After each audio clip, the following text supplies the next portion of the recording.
তো আজকেও দুপুরবেলা খাবার নিয়ে এসেছি। আজকে আকাশটা মেঘলা মেঘলা আছে। মেঘলা মেঘলা থাকলে কী হবে, বৃষ্টি বৃষ্টি নেই, অনেক গরম। তো গরমের মধ্যে কি কি রান্না করেছি সেটা দেখাই। রান্না করতে আমি, দেখো গরম হোক আর ঠান্ডা হোক, রান্না করতে আমি খুব ভালোবাসি, সত্যি বলছি। রান্না একদিন না করলে ভালো লাগে না। তো কি রান্না করেছি সেটা দেখাই।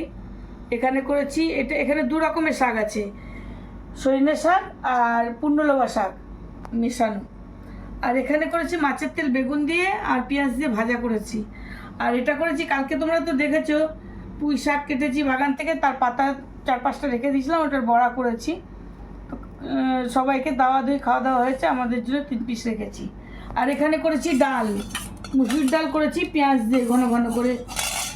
আর এইটা করেছি রুই পোস্ত, এই যে রুই পোস্ত, দারুণ লাগছে কিন্তু। সবাইকে খাওয়া হয়ে গেছে, এখন 4 পিস মাছ আছে। এই যে রুই পোস্তটা দারুণ হয়েছে কিন্তু। এক থালা মাছ ছিল, শেষ হয়ে গেছে।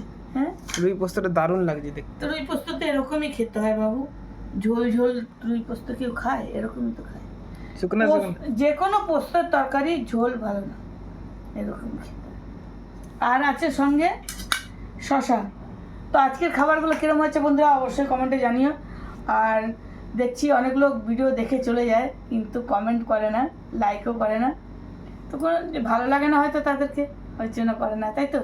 ঠিক আছে, কোনো ব্যাপার না, ওরকম তো হতেই থাকবে। তো তোমরা কে কী খাচ্ছ কমেন্টে জানিও। আর যদি তোমাদের আমার খাবার ভালো লাগে, খেতে ইচ্ছা করে, তো তোমরা অবশ্যই আমার বাড়িতে এসে আমার সাথে খেতে পারো।